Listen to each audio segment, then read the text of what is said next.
जय हिंद, नमस्कार, आदाब, सत श्री अकाल मेरे प्यारे दोस्तों। स्वागत है आपके अपनी यूट्यूब चैनल जीएस के तड़के पर। मैं हूं आपका होस्ट एंड दोस्त श्रीवास्तव जी, लेकर आ चुके हैं आज की नई सेशन जो कि है बीएड एंट्रेंस एग्जाम का प्रैक्टिस सेट। दूसरा प्रैक्टिस सेट है और सबसे तगड़ा चल रहा है इस समय, बहुत हाईलाइटेड चल रहे हैं ये। और आपको एक चीज और बता दूं कि हम जो लेकर आए हैं वो 10,000 प्रश्नों का महासंग्राम। हो कोई भी एग्जाम ले लो, महासंग्राम कब से चल रहा है? 11 जून से चलने वाला है। शुरू करते हैं आज का पहला क्वेश्चन। इससे पहले हमारे 2 प्रैक्टिस सेट उसमें प्लेलिस्ट में पढ़ चुके हैं, आप उसको देख सकते हो। साथ ही साथ पूरी की पूरी मॉडल पेपर की जो सीरीज थी वो हमने करा दी है। मॉडल पेपर का मतलब ये नहीं कि कुछ नया करा रहे हैं। मॉडल पेपर का मतलब बहुत लोग तो ये समझते हैं कि कुछ नया हो रहा है। इसका मतलब है कि प्रीवियस ईयर पेपर चल रहा है, ठीक है। 2023, 22, 21, 20, 17, 18, 19 सब करा दिया। आप जाकर के चेक कर सकते हो। तो चलो आज का शुरू करते हैं पहला क्वेश्चन, ठीक है। भारत में चारबाग शैली का प्रथम मकबरा है? हुमायूं का मकबरा, अकबर का मकबरा, जहांगीर का मकबरा या फिर औरंगजेब का मकबरा? अब ध्यान से सुनो, भारत में चारबाग शैली, देखो चारबाग शैली की शुरुआत की थी किसने? देखो चारबाग शैली की शुरुआत की थी बाबर ने। किसने शुरू की थी? बाबर ने। अच्छा, चारबाग शैली होती क्या? जैसे मान लो कि चारबाग शैली में क्या होता है बाबू, मान लो ये आयत हो गया, ठीक है। अब ध्यान से देखना, लिबिर लिबिर करने की जरूरत नहीं है। जैसे ये आयत हो गया, ये एक पार्क मान लो इसको, ठीक है। अब इसमें क्या होगा कि ये मान लो फाउंटेन हो गया तुम्हारा, फव्वारा टाइप वाला, ठीक है। अब इधर से एक रास्ता हो गया, इधर से एक रास्ता हो गया, इधर से एक रास्ता हो गया और ये एक रास्ता हो गया, ठीक है। अब यहाँ पे क्या होगा, इधर सब जगह घास होगी, ऐसे ऐसे ऐसे, ठीक है। बहुत अच्छे तरीके से इसको बनाया जाता है। और फिर जो है पानी की व्यवस्था होगी, नालियां होंगी पतली पतली, समझ रहे हैं। तो ये देखने में बहुत आकर्षित लगता है, थोड़ा सा डिजाइन और बेहतर कर देते हैं। तो ये क्या कहलाती है? चारबाग शैली। समझ में आ रहा है?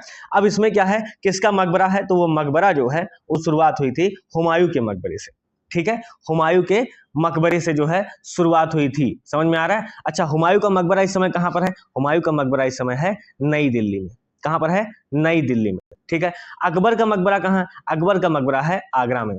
अकबर का मकबरा आगरा में है। जहांगीर का मकबरा कहां है? जहांगीर का मकबरा है लाहौर में। कहां पर है? लाहौर में। और औरंगजेब का मकबरा कहां है? तो देखो औरंगजेब का मकबरा था औरंगाबाद में। अच्छा, तो औरंगाबाद कहां है बाबू? औरंगाबाद बाबू महाराष्ट्र में है। कहां पर है? महाराष्ट्र में। अभी हाल ही में औरंगाबाद का नाम बदल करके क्या कर दिया गया है? संभाजी नगर। क्या कर दिया गया है? संभाजी नगर। अब जब इतना लोगों का मकबरा पढ़ ही लियो तो कम से कम बाबर का ही जान लो। तो बाबर का मकबरा कहाँ था? बाबर जब मरा तो उसका मकबरा पहले कहाँ था? आगरा में। और उसको फिर खसका करके कहाँ ले चले गए? अफगानिस्तान के काबुल में। समझ में आ गया? चले अब नेक्स्ट क्वेश्चन पे आ जाएं। हाँ, देखो संभाजी नगर ना, देखो अगर हम देखो करंट के 2 क्वेश्चन बन गए। एक तो ये कि औरंगाबाद को क्या नाम दे दिया गया? औरंगाबाद को क्या नाम दे दिया गया है? संभाजी नगर। क्या बोल दिया गया है? संभाजी नगर। और उस्मानाबाद का नाम क्या बदल कर दिया गया है? ये भी महाराष्ट्र में है। तो उस्मानाबाद का नाम बदल करके कर दिया गया है धाराशिव। क्या कर दिया गया है? धाराशिव। डन। चलो नेक्स्ट क्वेश्चन पे आते हैं कि पित्रादुरा का आरंभ किसने किया था? जहांगीर ने, शाहजहां ने, औरंगजेब ने या फिर इनमें से कोई नहीं? देखो पित्रादुरा का आरंभ अगर ये पूछ रहा है, ऑप्शन आपका यही है, तो आप सबसे नजदीक ऑप्शन पे कौन से जा सकते हो? वो है आपका जहांगीर। क्यों? क्योंकि देखो जहांगीर की पत्नी का नाम क्या था? नूरजहां। अच्छा ठीक है भाई, नूरजहां के जो पिता थे, ठीक है, उनकी याद में क्या हुआ था? एतमाउद्दौला का मकबरा बनाया गया था। उनके पिता का क्या नाम था? एतमाउद्दौला। तो एतमाउद्दौला का जो मकबरा बना है वो पित्रादुरा शैली में ही बना है। पित्रादुरा का मतलब ये नहीं होगा कि पिता का जो है मकबरा है, नहीं। पित्रादुरा का मतलब होता है जड़ावत कैसे करनी है, पत्थरों की जड़ावत कैसे करनी है, पत्थरों पर डिजाइन कैसे बनानी है, वो होता है। कौन सी शैली कहलाती है? वो पित्रादुरा कहलाती है। जैसे पत्थरों से फूल बनाया जाना, फूल सजाना, इस तरीके से पत्थरों पर किया जाता है, तो वो कौन सा कहलाता है? वो पित्रादुरा शैली कहलाती है, ठीक है। चलो नेक्स्ट है आपका कि ब्लीचिंग पाउडर निम्नलिखित में से किसे गुजार कर तैयार किया जाता है? बुझे चूने पर से क्लोरीन, बुझे चूने पर से ऑक्सीजन, बुझे चूने पर से कार्बन डाइऑक्साइड या फिर बिना बुझे चूने पर से क्लोरीन? अब देखो इसका सही जवाब है आपका बुझे चूने पर से क्लोरीन। अच्छा ठीक है भाई, तो बुझे चूने का फार्मूला क्या हो जाएगा? CaO, ठीक है। अब क्लोरीन गुजारोगे इसके ऊपर से Cl2, तो फिर क्या बन के तैयार होगा? CaOCl2। समझ में आया? इसका सही जवाब क्या हो जाएगा? CaOCl2, ठीक है। चलो नेक्स्ट क्वेश्चन आपका कि भोपाल त्रासदी के दौरान कौन सी गैस निकलती थी? सोडियम आइसोथाइसाइनेट, पोटेशियम आइसोथाइसाइनेट, एथिल आइसोथाइसाइनेट या मिथिल आइसोथाइसाइनेट? देखो इसमें जो है अब सबसे नजदीक यही है, मेथिल आइसोसाइनेट बोलना चाहिए था, लेकिन यहाँ पर क्या आ गया, मेथिल आइसोथायोसाइनेट आ गया। ठीक है, पर सही नाम क्या है, मेथिल आइसोसाइनेट, मेथिल आइसोसाइनेट।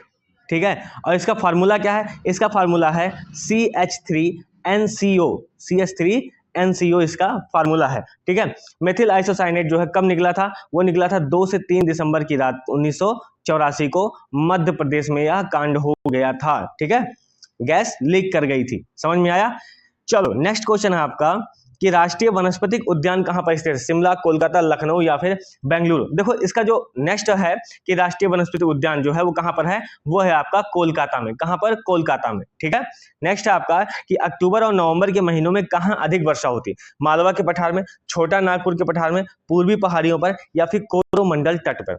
अब देखो सबसे पहली चीज आप ये समझो कि इसका सही जवाब क्या हो जाएगा। देखो मैं बना देता हूं थोड़ा सा मैप छोटा सा, और आपको सुनने में थोड़ा सा मजा भी आ जाए। देखो अगर देखोगे मालवा का पठार कहाँ है, तो मालवा का पठार आपको यहाँ मिलता है, मध्य प्रदेश वाले एरिया में थोड़ा सा। ठीक है, वो आपका मालवा का पठार हो जाता है। ठीक है, छोटा नागपुर का जो पठार है, देखो छोटा नागपुर का जो पठार है वो रहेगा आपका जैसे छत्तीसगढ़ एरिया, झारखंड, उड़ीसा, बिहार, ये सब एरिया जो है वो किस में आते हैं, छोटा नागपुर के पठार में आते हैं। ठीक है, पूर्वी पहाड़ियां, जब पूर्वी पहाड़ियों में आप चले जाओगे अरुणाचल प्रदेश वाले एरिया में, ठीक है, जैसे आका हिल्स, दफला, मिरी, मिसमी, नामचा, बरवा, ठीक है, ये कहाँ पे हो जाएंगी, ये पूर्वी पहाड़ियां कहलाती है। कोरोमंडल तट कौन सा होता है, देखो कोरोमंडल तट जो है वो ये वाला एरिया होता है, तमिलनाडु का जो तट होता है वो ये वाला एरिया होता है। ठीक है, तो वहां पर कब वर्षा होती है, वहां पर वर्षा होती है आपकी अक्टूबर और नवंबर महीने में। क्यों होती है, क्योंकि देखो एक बार तो मानसून जाता है ऐसे गर्मी में, जैसे अभी मई जून का महीना चल रहा है तो मानसून ऐसे जाता है। ठीक है, एक इधर से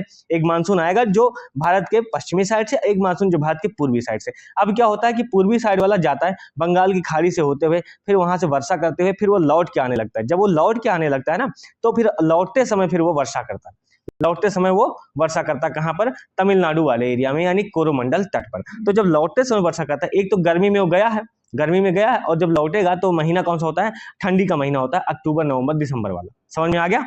चलो नेक्स्ट क्वेश्चन है कि निम्नलिखित में से किसे प्रकृति का राडार माना जाता है, दरियाई घोड़ा, कबूतर, गिद्ध और उल्लू। देखो इसका सही जवाब हो जाएगा आपका ऑप्शन नंबर बी, कबूतर। कबूतर को क्या बोला जाता है, प्रकृति का राडार।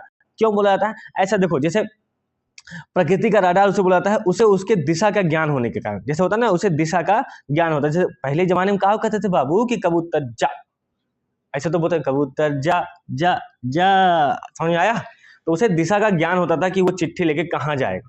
ठीक है, ऐसे अगर पूछा जाए कि जल का जो है क्या कहते हैं, जैसे प्रकृति का राडार ये है, वैसे जल का राडार या पानी का राडार किसे कहते हैं, पानी का राडार। तो पानी का राडार किसे कहते हैं बाबू भैया, वो होती थी आपकी डॉल्फिन। क्या होती थी, डॉल्फिन। ठीक है, चलो नेक्स्ट क्वेश्चन है कि शिक्षा के 10+2+3 पैटर्न के लिए सर्वप्रथम सुझाव किसने दिया था, बंबई विश्वविद्यालय आयोग ने, मद्रास विश्वविद्यालय आयोग ने, कलकत्ता विश्वविद्यालय आयोग ने या दिल्ली विश्वविद्यालय आयोग ने। तो ये सुझाव जो दिया था वो ऑप्शन नंबर सी है आपका, कलकत्ता विश्वविद्यालय आयोग ने यह सुझाव दिया था। ठीक है, तीर्थंकर महावीर की माता कौन थी, ठीक है, देखो तीर्थंकर महावीर की माता यानी यशोदा, त्रिशला, चमेली, महामाया कौन थी बाबू भैया। चलो थोड़ा लाइक सब्सक्राइब कर दिया करो यार तुम लोग। अच्छा हाँ, टेलीग्राम पर अगर आपको पीडीएफ चाहिए होगी ना, तो आपको डिस्क्रिप्शन बॉक्स में मैं टेलीग्राम लिंक दे दूंगा, आप वहां जाकर के वो पीडीएफ ले सकते हैं और हमारे चैनल से जुड़ भी सकते हैं, क्योंकि आगे आने वाले जितने भी एग्जाम होंगे वो बहुत ही टफ होने वाले हैं, तो उनको और अच्छे से करिए। ठीक है, और अभी यूपी की वैकेंसी तो धड़ाधड़ निकलने वाली है। चलिए, तीर्थंकर महावीर की माता, देखो अब तीर्थंकर महावीर की बात करें तो तीर्थंकर महावीर किससे आ जाते हैं, जैन धर्म से।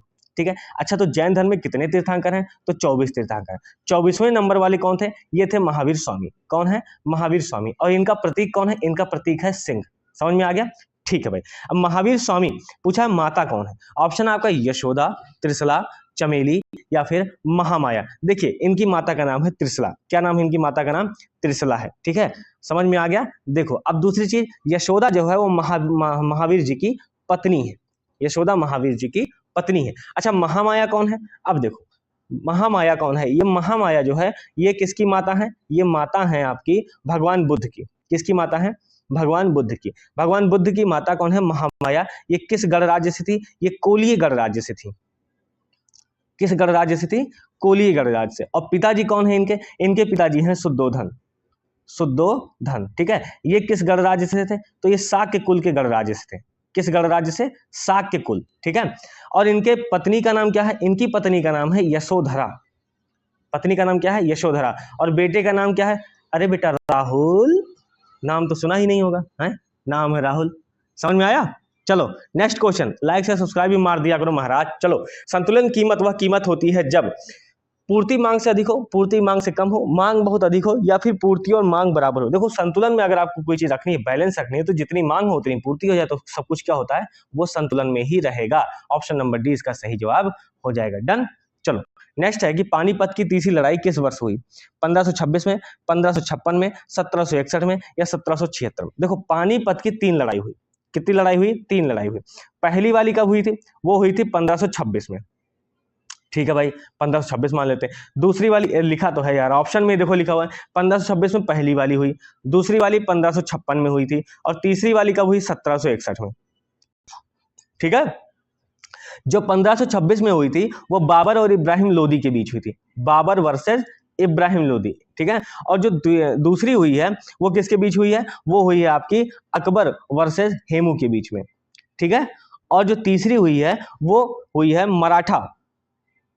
मराठा वर्सेस अहमद शाह अब्दाली, अहमद शाह अब्दाली, ठीक है। तो इसको कैसे लिख सकते हो? इसको ऐसे लिख दो इधर ही, ताकि सब एक साइड में रहेंगे तो सही रहेगा। देखो अब्दाली, अब्दाली यानी अफगानी बोल सकते हो, अब्दाली वर्सेस मराठा। अब देखो इसमें क्या हुआ है? इसमें हुआ यह है कि इधर बाबर जीत गया पहले वाले में, अकबर जीत गया दूसरे वाले में, और तीसरे में अब्दाली जीत गया था, ठीक है। और हारा कौन? इब्राहिम लोदी हारा, हेमू हारा और मराठा हार गए थे, ठीक है। तो पानीपत की पहली लड़ाई, दूसरी लड़ाई और तीसरी लड़ाई मैंने तीनों बता दी है। चलिए नेक्स्ट है, टीपू सुल्तान की मृत्यु 1799 में कहां हुई थी? मैसूर में, कुर्ग में, श्रीरंगपट्टनम में, या वांडीवाश में? देखो टीपू सुल्तान की मृत्यु 1799 में कहां हुई थी? इसका है सही जवाब ऑप्शन नंबर सी, श्रीरंगपट्टनम में। कहां हुई थी? श्रीरंगपट्टनम में। देखो 1799 में, ठीक है भाई। देखो आंगल मैसूर युद्ध हुआ है, 4 आंगल मैसूर युद्ध होने के सबसे बड़ी संभावनाएं बन जाती थी। कैसे? देखो पहला हो गया, तो पहला जब हुआ तो मंगलौर की संधि हुई। कौन सी संधि हुई? मंगलौर की संधि हुई। तो जब मंगलौर की संधि हुई बाबू भैया, तो उसमें क्या हुआ? उसमें हैदर अली विजेता थे, ठीक है। तो मंगलौर की संधि हुई। जो दूसरा युद्ध हुआ, उस दूसरे युद्ध में क्या हुआ? देखो पहला जो हुआ था वो 1767 से 69 के बीच में हुआ था, और दूसरा 1780 से 84 तक चला। तो ऐसे में क्या हुआ? सन 82 में जो हैदर अली की मृत्यु हो गई। तो जब हैदर अली की मृत्यु हो गई तो दूसरी जो संधि हुई वो मद्रास की संधि हुई थी, उसमें यह है टीपू सुल्तान जो आगे आए थे, तो मद्रास की संधि हुई। फिर जब तीसरा युद्ध हुआ 1790 से लेकर 92 वाले में, ठीक है, तो उसमें जो संधि हुई वो संधि कहलाई थी श्रीरंगपट्टनम की संधि। कौन सी संधि कहलाई थी? श्रीरंगपट्टनम की संधि, ठीक है ना। और फिर 1799 में क्या हुआ कि वेलिजली की सहायक संधि आके थोप दी गई 1799 में, जिसमें क्या हुआ? टीपू सुल्तान ने सहायक संधि को मानने से इनकार कर दिया था, ठीक है ना। सहायक संधि को मानने से इनकार कर दिया था, इसलिए वेलिजली ने युद्ध की घोषणा कर दी थी। ये चौथे युद्ध में शामिल हो गया था।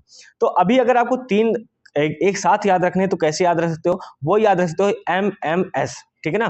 देखो मंगलौर की संधि, मद्रास की संधि, और फिर हो जाएगी आपकी श्रीरंगपट्टनम की संधि। डन। अच्छा, फिर वेलिजली की जो सहायक संधि थी वो कैसे किस किस समय में जो है एक्टिव हो गई थी? उसमें देखो, उसमें था, इसका ट्रिक मैंने आपको बता चुका हूं, हम तंबस। कैसे याद रखना है? हम तंबस। हैदराबाद, और हैदराबाद देखो ये दूसरे नंबर पे M है, तो ये कौन सा था? मैसूर था, ठीक है ना। हैदराबाद, मैसूर, तंजौर, अवध, मराठा, भोसले, सिंधिया, ठीक है, ये क्रम था। तो सहायक संधियों को लपेटने का, समझ में आया? सहायक संधि के तहत राज्यों को अपने में शामिल करने का, समझ में आ गया? चलो, आनंद भवन कहाँ स्थित है? इलाहाबाद में, दिल्ली में, लखनऊ में, या फिर आगरा में? देखो आनंद भवन जो स्थित है वो कहां पर है? आपका ऑप्शन नंबर ए, इलाहाबाद में स्थित है। नेक्स्ट है कि पारसी धर्मावलंबियों का पूजा स्थल क्या है? सिनानाग, अग्नि मंदिर, विहार, या फिर मजार? देखो पारसी धर्मावलंबियों का जो है वो कौन सा? अग्नि मंदिर। एक पारसी आपको हमेशा याद रखना चाहिए, वो कौन थे? दादा भाई नौरोजी। कौन थे? दादा भाई नौरोजी। ये वही हैं जिनको grand old man of India कहा जाता है, grand old man of India. ये वही हैं जिन्होंने INC की 3 बार अध्यक्षता की है। कितनी बार की है? इंडियन नेशनल कांग्रेस की 3 बार अध्यक्षता की है, ठीक है। 1886 में, 1893 में, और 1906 में, ठीक है। इन्होंने 3 बार जो है, ये वही हैं जिन्होंने INC में पहली बार स्वराज शब्द का प्रयोग किया था।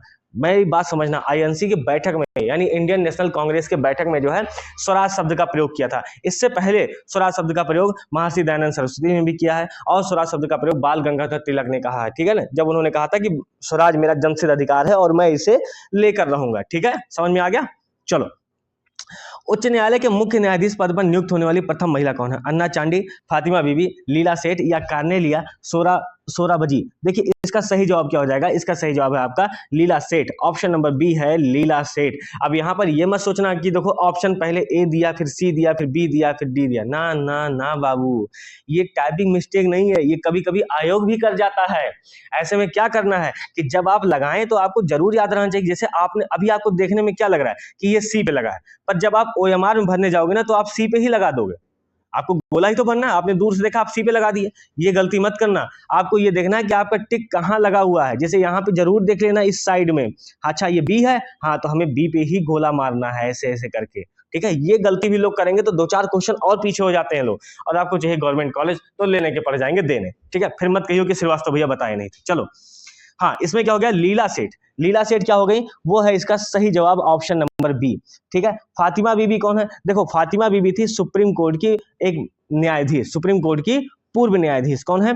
फातिमा बीबी थी। ठीक है ना। अन्ना चांडी कौन है? अन्ना चांडी सबसे पहले वो महिला है जो न्यायाधीश बनी थी। तो कहां बनी थी? ये जिला अदालत में न्यायाधीश बनी थी, और ये अदालत, जिला अदालत कहां का था? ये था केरल का। ठीक है ना, केरल का था। समझ में आ गया। चलो नेक्स्ट है कि किसके शासनकाल में राजकीय धर्म इस्लाम समाप्त किया गया था? बाबर में, शेरशाह में, अकबर में, शाहजहां में? देखो ये जो समाप्त किया गया था इस्लाम धर्म, वो किसके शासनकाल में? अकबर के शासनकाल में समाप्त किया गया था। ठीक है ना, समझ में आ गया। बाबर, जैसे बाबर का तो युद्धों के बारे में पता है, ठीक है ना, पानी पी, खाना खा, चंदा ले, घर जा, मर जा, 1526, 1527, 28, 29 और 30। भैया वीडियो में, पिछली वीडियो में लिख के बता दिया हूं, समझा भी दिया हूं, आप जाकर के देख सकते हो। ठीक है, शेरशाह के जो कई युद्ध हैं, लेकिन सबसे इंपॉर्टेंट युद्ध है वो युद्ध है एक चौसा का युद्ध और दूसरा है बिलग्राम का युद्ध। ठीक है, चौसा का युद्ध 1539 में हुमायूं के साथ, और बिलग्राम का युद्ध 1540 में, वो भी हुमायूं के साथ। इसमें भी शेरशाह जीता था और इसमें भी शेरशाह जीता। जब वो बिलग्राम का युद्ध जीत गया तो सीधे दिल्ली पर कब्जा कर गया। ये शेरशाह वही है जिसने ग्रांड ट्रंक रोड यानी जीटी रोड का निर्माण करवाया था। ठीक है, चलें बाबू। अब तक भारतीय रुपए का कितनी बार अवमूल्यन किया जा चुका है? 1 बार, 2 बार, 3 बार या फिर 4 बार? देखो भारतीय रुपए का जो अवमूल्यन किया गया है वो कम से कम 3 बार किया जा चुका है। अच्छा, अवमूल्यन करते क्यों है? अवमूल्यन करने का एक ही कारण होता है कि आपके निर्यात बढ़ जाए। अगर आपकी मार्केट जो है सप्लाई रुकी हुई है तो आप क्या करेंगे? आप अवमूल्यन कर देंगे अपने पैसे का। ऐसे में कितनी बार किया जा चुका है? वो 3 बार किया जा चुका है। कब कब किया गया है वो देखो, एक तो 1949 में, दूसरा 1966 में, और तीसरा 1991 में। ठीक है ना, 1949, 1966 और 1991 में 3 बार किया गया है। ठीक है ना। ये 66 वाला तो भैया जब चाइना और पाकिस्तान का युद्ध चल रहा है साथ में, तो फिर किया गया था ताकि अपने सामानों की सप्लाई होती रहे, जिससे पैसा और इनकम, मतलब इनकम होती रहे, जिससे हम हथियार खरीद सकें। ठीक है, चलिए नेक्स्ट है आपका कि सर्वाधिक सघन खेती प्रचलित है चीन में, भारत में, इंडोनेशिया में, जापान में। देखो सर्वाधिक सघन खेती प्रचलित है कहां पे? वो है आपका जापान में। सघन खेती का मतलब क्या होता है? सघन खेती मतलब होता है जैसे प्रति हेक्टेयर आप कितना जो है अनाज वहां पर उत्पादन कर लेते हो। ठीक है ना, ये होती है सघन खेती। जैसे मान लो कि अभी हमारे यहाँ 1 किलोमीटर का एरिया हो गया ये, ठीक है, अब इसमें 50 किलो जो है उत्पादन हो रहा, मान लो एक नॉर्मल चीज है, 50 किलो, किलोमीटर नहीं, 50 किलो का उत्पादन हो रहा है। ठीक है, लेकिन अगर ये जापान होगा तो वो क्या करेगा? जैसे 1 किलोमीटर का एरिया है तो इसी में वो क्या करेगा? 90 किलो का उत्पादन कर देगा। क्या कर देगा? 90 किलो का। तो ये एकदम से नजदीक नजदीक, एकदम सघन खेती, तगड़ी वाली खेती, मतलब उत्पादन जो है उसी एरिया में सबसे ज्यादा वो मैक्सिमम मार के आएगा। तो कहां पे होती है सबसे ज्यादा सघन खेती? वो होती है आपके जापान में। ठीक है, चलो अच्छा एक चीज, हाय हाय हाय हाय हाय, चलो इंडोनेशिया की राजधानी बताना। मैंने करंट में बताई है, चेंज हो चुकी है राजधानी, मैंने ये भी बताई है, तो आप इसको बताओगे इंडोनेशिया की राजधानी क्या है। ठीक है ना, चलो जकार्ता चेंज कर दिया गया, पहले जकार्ता था, अभी हटाया गया है, तो अब आपको बताना है। चलो नेक्स्ट है, भारत में किसे बैंकों का बैंक कहा जाता है? भारतीय रिजर्व बैंक को, भारतीय स्टेट बैंक को, बैंक ऑफ इंडिया को और सेंट्रल बैंक ऑफ इंडिया को। देखो भारत में बैंकों का बैंक किसे कहा गया है? वो है रिजर्व बैंक को। अब आपको ये बताना है रिजर्व बैंक की स्थापना कब हुई थी। ठीक है, रिजर्व बैंक की स्थापना कब हुई थी? जरूरी है, नेता ना बनो हर चीज जो है सीधे मिल जाएगा एकदम, बस मुंह खोला नहीं, रसगुल्ला डालो, गप से दबा दो मुंह, ऐसे नहीं काम चलेगा। सब्सक्राइब करने में तो सब कुछ याद आ जाता है तुम लोगों को। चलो, उत्तर प्रदेश में बौद्ध और जैन धर्मों की प्रसिद्ध तीर्थस्थली कौन सी है? बताइएगा। ऑप्शन आपका सारनाथ, कौशाम्बी, कुशीनगर या देवीपाटन। देखो उत्तर प्रदेश में ऐसी स्थिति में जो अगर आप पूछ रहा है कि दोनों की प्रसिद्ध तीर्थस्थली कौन सी है, तो इसका ऑप्शन नंबर हो जाएगा आपका बी, कौन सा है, कौशाम्बी। कौशाम्बी जो है ये दोनों की प्रसिद्ध तीर्थस्थली है। इतना समझ में आ गया? ठीक है। 16 महाजनपद थे जब बौद्ध और जैन धर्म फूल रहा था, अच्छे से फल फूल रहा था, तो उस समय कितने जनपद थे? 16 महाजनपद थे। ठीक है ना?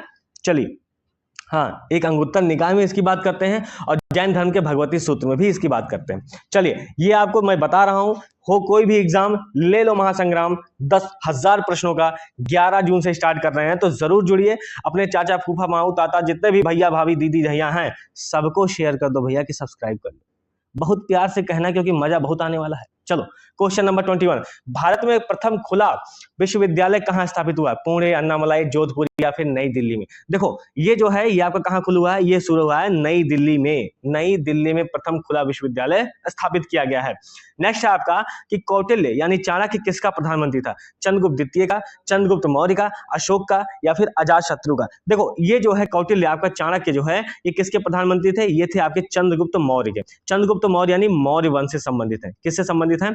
मौर्य वंश से संबंधित है चंद्रगुप्त मौर्य। और उनके प्रधानमंत्री कौन है? चाणक्य हैं। और इन्होंने एक पुस्तक लिखी जिसका नाम क्या है? अर्थशास्त्र। मैं कई बार बता चुका हूं, ये अर्थशास्त्र वो इकोनॉमी से कोई रिलेटेड नहीं है इसका। ठीक है, ये एक राजनैतिक पुस्तक है। कैसी पुस्तक है? राजनैतिक, मतलब कि कैसे राजा को शासन करना चाहिए, कैसे पूरी व्यवस्था प्रणाली कैसे होनी चाहिए, प्रशासनिक प्रणाली कैसे होनी चाहिए। अर्थशास्त्र यानी कौटिल्य के अर्थशास्त्र में बस यही सब चीजें लिखी हुई हैं। पैसे के बारे में कुछ खास लिखा हुआ नहीं है।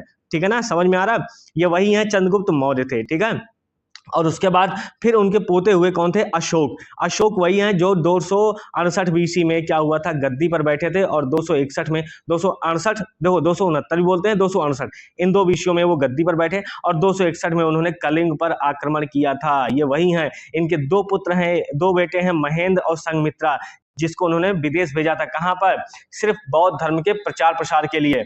ठीक है हो भैया, देखो जब गलती सब्सक्राइब कर दो तो और मजा आएगी। चंद्रगुप्त द्वितीय ये गुप्त साम्राज्य से हैं। कहां से हैं? गुप्त साम्राज्य से हैं। ठीक है ना? अब अजातशत्रु ये हर्यक वंश से संबंधित हैं। कहां से?